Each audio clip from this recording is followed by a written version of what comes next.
جو مسلمان با جماعت فرض نماز ادا کرنے کے لیے مسجد میں چل کر کے آتا ہے، چل کر کے آنا ہے، تو آپ صلی اللہ تعالیٰ علیہ وسلم نے فرمایا یہ اجر اور ثواب میں مکمل ایک حج کے برابر ہے۔ سبحان اللہ، آپ اپنے گھر سے مسجد چل کر کے آئے اور حج کا ثواب کما لے، 1 روپیہ خرچ کرنے کی ضرورت نہیں ہے۔ پھر آگے آپ صلی اللہ تعالیٰ علیہ وسلم نے فرمایا اور جو مسلمان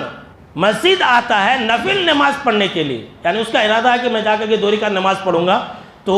آپ صلی اللہ تعالیٰ علیہ وسلم نے فرمایا کہ یہ اجر اور ثواب میں ایسے گویا کہ اس نے ایک عمرہ کیا، ایک عمرہ کرنے کے برابر ثواب ملتا ہے اگر کوئی انسان چل کر کے آتا ہے۔ اور ایک دوسری حدیث ہے ابو داؤد کی، اس کے اندر ہے کہ آپ صلی اللہ تعالیٰ علیہ وسلم نے فرمایا کہ ایک مسلمان اگر باوضو ہو کر کے مسجد آتا ہے،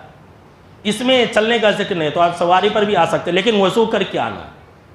چل کر کے آئیں گے تو اس کی الگ فضیلت۔ اگر کوئی انسان گھر سے باوضو ہو کر کے آتا کس لیے؟ تاکہ وہ مسلمان فرض نماز با جماعت مسجد میں ادا کرے گا، جماعت کے ساتھ اکیلے میں ادا کیے تو یہ ثواب نہیں ملے گا۔ اگر جماعت کے ساتھ وہ انسان ظہر، عصر، مغرب، عشاء، فجر کی نماز پڑھتا ہے تو آپ صلی اللہ تعالیٰ علیہ وسلم نے فرمایا وہ انسان اجر اور ثواب میں ایسے ہی ہے گویا کہ وہ انسان حج کے لیے احرام باندھ کر کے آ رہا ہے۔ پھر آگے آپ صلی اللہ تعالیٰ علیہ وسلم نے فرمایا اور باوضو ہو کر کے اگر کوئی انسان چاشت کی نماز،